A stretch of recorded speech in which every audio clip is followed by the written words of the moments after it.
नमस्कार। आप सब कैसे हैं? मुझे आपसे कुछ कहना है। आज मैं अपने पिताजी के बारे में आपको बताना चाहती हूँ। मैं अकेली लड़की थी घर में, तो वो मेरे को बहुत प्यार करते थे, बहुत ज़्यादा प्यार करते थे। तो आज पता नहीं क्या हुआ, दोपहर को ना मुझे उनकी बहुत याद आई। मैं चाहती थी कि कोई इंसान ऐसा हो, मैं अपने आप को इस टाइम इस दुनिया में बिल्कुल अकेली मान, जिसके मैं गले लग के ज़ोर ज़ोर से रोऊँ। तो आज मेरे को अपने पिताजी याद आए, मेरे को कितना प्यार करते थे, हर दुख सुख में मेरे को सब समझाते थे। वो बहुत इंटेलिजेंट थे, लेकिन कभी स्कूल नहीं गए थे। फिर भी उनको इतनी पढ़ाई लिखाई, उन्होंने पूछ पूछ के लोगों से पढ़ाई लिखाई की। उनको पढ़ने का बहुत शौक़ था, उनकी जनरल नॉलेज बहुत तेज़ थी। और वो ना समाज सेवा भी बहुत करते थे, हर अच्छे अच्छे काम करते थे। उनका मोहल्ले में, समाज में, हर जगह बहुत नाम था। वो हर किसी की हेल्प करना पसंद करते थे और हमें भी बहुत अच्छी अच्छी शिक्षाएं देते थे। 95 में कुछ ऐसा हुआ मेरे घर में कि मेरी ज़िंदगी में बहुत बड़ा तूफान आया, तो इसलिए मुझे आज उनकी याद आई। तो वो मतलब ही मेरे को याद है, दोपहर का टाइम था, वो हमारे घर आए। तो मेरे को आके मेरे पास बैठ गए, तो उन्होंने मेरे सिर के ऊपर प्यार किया। उनके बाद तो जब से मेरे पिताजी गए, मेरे को ज़िंदगी में कभी मतलब किसी ने आके इतना भी नहीं पूछा, बेटे आप दुखी हो सुखी हो, बहन तुम दुखी हो सुखी हो, माँ तुम दुखी हो सुखी हो। मतलब जो भी रिश्ते हैं, किसी ने नहीं कभी पूछा कि तेरे को भी कुछ चाहिए, तेरे को भी कुछ। मतलब मैंने अपना जीवन अकेले ही काटा, अपने से अपने आप सलाह की, अपनी मतलब जीवन की यात्रा मैंने अकेले ही। लेकिन जब मेरे पिताजी थे ना, वो बहुत मुझे प्रेरणा, हर बात की प्रेरणा देते थे। मतलब कुछ भी होता था, मैं उनको कभी अपना दुख नहीं बताती थी, ना अपनी माँ को ना अपने पिताजी को। लेकिन वो बिना कही सब कुछ समझ जाते थे। वो मतलब 95 में दोपहर का टाइम था, हमारे घर आए। तो वो मेरा चेहरा देख के ना एकदम चुप हो गया। उनको पता तो था इनके घर में कुछ हुआ है। तो मैंने कहा पिताजी आप पानी पियोगे? कहते नहीं आज नहीं मैंने पीना, मेरी तबीयत नहीं ठीक। लेकिन फिर मैंने कहा नहीं, आपको चाय तो पीनी पड़ेगी। मैं उनके लिए पानी भी लेके आई, चाय भी बना के लाई। जब मैंने तब जो चाय था ना, लोग कप के नीचे प्लेट रख के पीते थे, तो उनके में वो ड्राइंग रूम में सोफे पे बैठे थे। तो जैसे ही वो चाय पीने लगे ना, तो मेरी तरफ देख के ना जोर जोर से रोने लगे। उनके आंसू जो है ना प्लेट में गिर गए। तो मैंने कहा क्या हुआ क्या हुआ? कहते मैं आज तक कभी बोला नहीं, बिन जाने तेरा सब दुख जानता था, पर मैं तेरे दुखों को कभी दूर ही नहीं कर सका। मैं कैसा बाप। मैं कह नहीं कोई बात नहीं। कहते मेरे को पता है आज तू जितनी शांत है, खामोश है, और ये खामोशी मेरे को पता है तुम्हारे घर में भी कोई तूफान आने वाला है। और तेरी ज़िंदगी की जो ये खामोशी है ना, इस तूफान से आने से पहले की शांति और खामोशी है। तब उन्होंने मेरे सिर पे हाथ फेर के कहा नहीं बेटे, हो सकता है कभी कभी तूफान आए और शांति से गुजर जाए, कोई नुकसान ना करे। लेकिन ज़रूरी नहीं कि हर बार तूफान आके ही आपको मतलब नुकसान पहुंचाए। और शायद वो बड़े थे, अच्छी बात समझा के गए।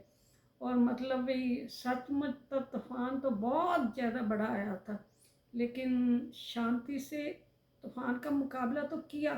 तूफान ने नुकसान भी किया, लेकिन शांति से ना उसको दोबारा से ठीक करना पड़ा, जो भी नुकसान हुआ। लेकिन उनके कहने, उनके आशीर्वाद से ना काफ़ी ठीक हो गए। आजकल फिर 2-3 महीने से ना मेरी ज़िंदगी में उससे भी बड़ा तूफान आया।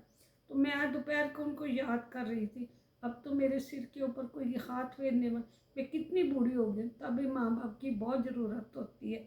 मैं सोच रही हूँ कि तब वो अमृतसर में रहते थे मेरे माता पिता। वो तब मतलब एसटीडी होती थी। वो हमारे घर मतलब अपनी छड़ी पकड़ के घर से बहुत दूर जहाँ एसटीडी होती थी ना, वो रोज़ मेरे को फ़ोन करने आते थे। बेटे तेरे को क्या हाल है, तेरे को कुछ चाहिए तो नहीं, तूने खाना खाया? तब मेरे को लगता था मेरे को रोज़ इतनी दूर से घर से आके क्यों फ़ोन करते। आज मैं फ़ोन की तरफ देखती हूँ कि मैं सोचती हूँ कि काश माँ बाप होते तो वो फ़ोन करते। उनकी छत्र छाया में जो मैंने सुख भोगा, शायद ज़िंदगी में नहीं भूल सकती। सारी दुनिया है मेरी, लेकिन कोई नहीं है मेरा आज। मैं बिल्कुल अकेली। फिर भी मैं आगे उनके, वो बहुत मतलब हर चीज़ जिस सबको ही ना उनको पढ़ने का बहुत शौक़ था। उन्होंने ना हमको भी बहुत कोशिश की मेरे सब बच्चे पढ़ जाएं। वो बाकी लोगों को भी बहुत पढ़ाते थे, मतलब किसी को किताबें, किसी उनको अखबार, मतलब कुछ भी जो होता था ना, जनरल नॉलेज की किताबें लोगों के ला के देते। वो बड़े बड़े मिनिस्टरों से मिलते, उनको कभी कोई शर्म नहीं आती। बड़े बड़े सबसे बड़े बड़े लोग, उनके बहुत अच्छे संबंध थे। और वो ये नहीं चाहते थे, सारा कुछ करते थे, लेकिन सबसे पहले वो अपनी फैमिली को देखते थे। फैमिली सारी का भी बहुत ख्याल रखते थे, मेरी बुआ जी के, उनके बच्चों का, मेरे ताया जी के बच्चों का, सबका बहुत ज़्यादा। और बाकी भी हमारे परिवार में वो परिवार के सब रीति रिवाज सबसे मतलब सब कुछ करते थे। उनको मतलब इस सब को जहाँ भी जाते, उनकी ना जो नॉलेज थी ना, सब लोग उनकी ये आदमी तो स्कूल भी नहीं गया, कैसे इतना अच्छा सब कुछ कर लेता है। उनको ना सबका भला करने का बहुत शौक था। वो मेरे को भी हमेशा कहते थे कि तू जिंदगी में ना किसी की हमेशा, अगला तेरे को जैसे मर्जी करे तू उसकी हेल्प करना। मैं कह रहा हूँ हमारे बड़े जो भगवान है ना, वो भी सब यही समझाते हैं कि सबकी हमेशा मदद करना। और उन्होंने मेरे को 2 बातें कही, इसलिए मेरे को आज याद आ रही थी। आज तो कोई नहीं है मेरे को समझाने। उन्होंने जो बात की थी ना, कभी कभी तूफान आता है शांति से, लेकिन इस बार का जो मेरा तूफान ज़िंदगी में आया, वो तो मेरा सब कुछ बहा के लेके चला गया। इतना कुछ मेरा बहा के ले गया कि मेरे को कुछ समझ ही नहीं आई कैसे हुआ, क्या हुआ। मेरे को मतलब जैसे किस्मत में लिखा था, जब मैं उसको ना, मेरे को लगता है कोई हो जिससे मैं अपनी बात करूं, कोई उसको बताऊं कि मैं कितनी परेशान। मैं उनको याद कर रही थी, वो फिर भी मेरे को समझा रहे थे।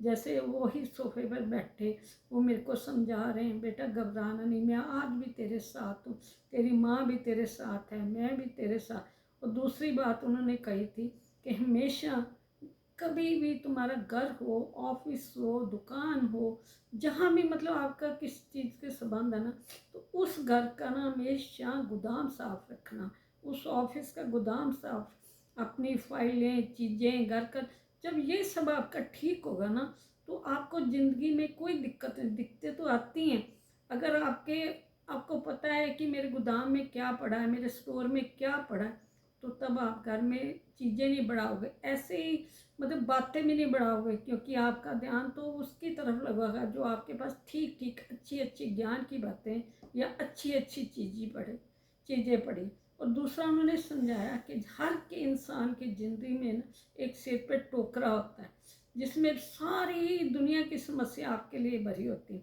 उस समस्या को कोई, उस टोकरे को हाथ पकड़ने वाला भी आपके साथ नहीं होगा, जो नीचे है उस टोकरे को उतारेगा ताकि आपकी समस्या हल हो जाए।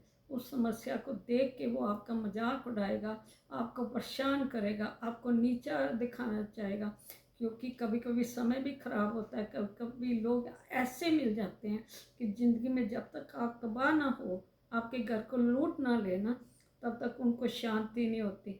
लेकिन ऐसा करना बेटा, जो आपके सिर पर समस्या, आपको पता है आपका कोई बोझ हल्का करने वाला नहीं, धीरे धीरे अपनी समस्या सबको ना उतारना नीचे। इकट्ठी तो उतरनी, क्योंकि टोकरा तो उतार नहीं सकोगे, तो घबराना नहीं, सब समस्या को नीचे नीचे उतार के एक एक दो दो करके धीरे धीरे अपने लिए ना रास्ते ऐसे अच्छे बनाना, ताकि जो आपके सिर के ऊपर वो समस्या का टोकरा बढ़ रहा है ना, उसको आप ही अपने दोनों हाथों से नीचे उतारना। प्लीज़ आप भी उनकी ना ये दोनों बातें ज़रूर मानना। आप अपनी शादी के टाइम का एक्सपीरियंस पिताजी का शेयर करना चाहेंगे? आप नहीं करना चाहेंगे? शुक्रिया।